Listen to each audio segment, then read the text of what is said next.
तो चुनना तो परमात्मा को ही है, सब में वही विराजमान है।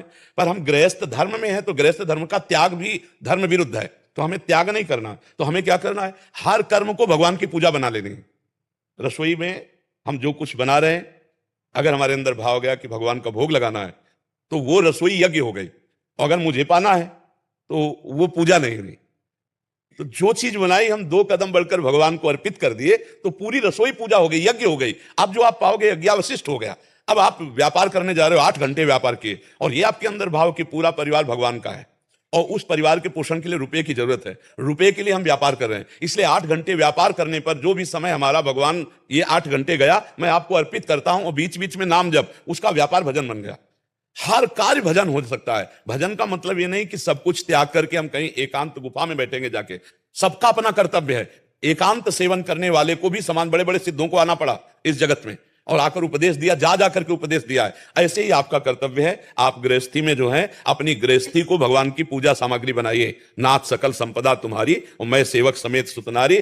चयन नहीं करना, वो वही हो रहा है जिससे आपका परम मंगल होगा, जो गृहस्थी भी मंगलमय हो जाएगी और उसी से भगवान की प्राप्ति हो जाएगी। किसका प्रश्न है, आप समझ पा रहे हैं? महाराज जी, कभी कभी ये लगता है कि परिस्थिति ऐसी आ जाती है कि आपको एक चुनना ही पड़ता है। नहीं, ऐसी हमें बताओ परिस्थिति, बताओ आप हमें परिस्थिति बताइए कि ऐसी परिस्थिति में जिसमें भगवान को छोड़कर संसार को चुनना पड़े। नहीं, जैसे अगर एक सिचुएशन है कि जैसे मेरे पिताजी के साथ है, उनका वो चाहते हैं कि उनका, हम सिर्फ भगवान और साधना से संबंध रखते हैं।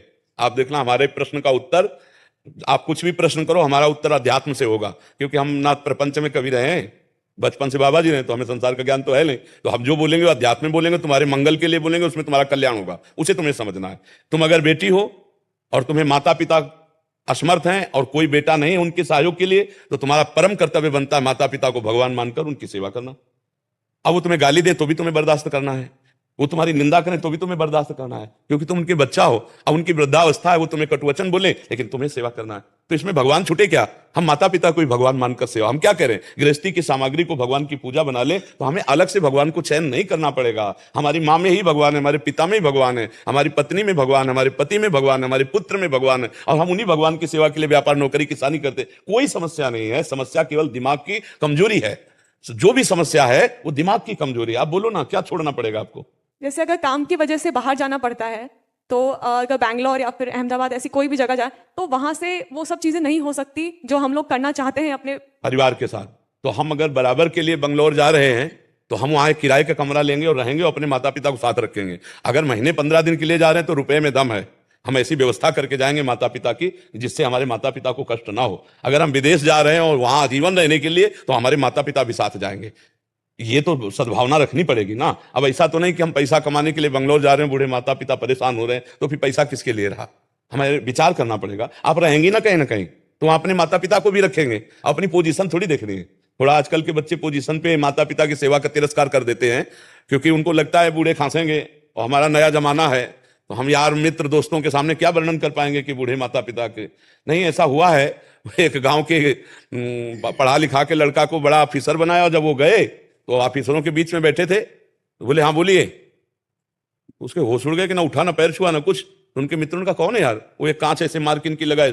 बोले हमारे गांव में घर का नौकर है। लौट आया, जब घर आया तो पैर छूने लगे। बोले नहीं नहीं, उस समय क्या हुआ था, अपने अफसरों के बीच में नौकर थे, कदापि घर में कदम में मत रखना, आज के बाद हमारे लिए तुम हो ही नहीं। चलिए तो हमारा पूरा जीवन लग गया नौकर बनकर के, तुम्हें पढ़ा लिखा के, और तुमने साबित कर दिया सबके बीच में कि नौकर हम हैं। पिता कह करके उठकर प्रणाम करने में तुम्हें शर्म लगी। तो आजकल कुछ ऐसी नई सोसाइटी है, नए बच्चे हैं, उनको लगता है बूढ़े बाड़ों को कहाँ खांसते हुए हम लिए घूम लेंगे। तो हमें लगता है अगर ऐसी सोच हमारी ना हो, तो जहां हम जिएंगे वहीं हमारे माता पिता जिएंगे, क्या फर्क पड़ता है? महाराज जी, अगर जहाँ वो रहे हैं माता पिता, उन्होंने भी बनाया है अपना सब कुछ, तो वो उस आशियाने को नहीं तोड़ना चाहते और वहां से नहीं निकलना चाहते जी। तो तो उनकी व्यवस्था, अगर वो चलने फिरने लायक है तो उनकी अर्थ से व्यवस्था कर दी जाए और कमाइए। और जब चलने फिरने लायक ना हो तो अर्थ की प्रधानता न रख करके माता पिता की सेवा की प्रधानता रख के हम बंगलोर न जाकर जहां माता पिता वहीं देखते हैं। जरूरी है कि अमेरिका में पैसा मिलेगा, जरूरी है बंगलोर में ही मिलेगा? अरे कम मिलेगा, लेकिन हमारे माता पिता की सेवा बनेगी तो आसपास नौकरी देख लेते हैं। पढ़ा लिखा आदमी हो, आजकल तो घर बैठे कंप्यूटर से पैसा कमाए जा रहे हैं, बंगलोर जाने की ज्यादा जरूरत नहीं है। किसी किसी नौकरी में किसी किसी को वो व्यवस्था मिल जाती है, हर नौकरी में नहीं होती। पर बच्चा, भगवान का आश्रय लेकर माता पिता की सेवा की बात रखोगे तो भगवान व्यवस्था ऐसी कर देंगे कि आपके माता पिता की भी सेवा होगी और आपको भी परेशानी नहीं होगी, क्योंकि भगवान सर्व सामर्थ्यशाली, मुझे ऐसा लगता है बच्चा।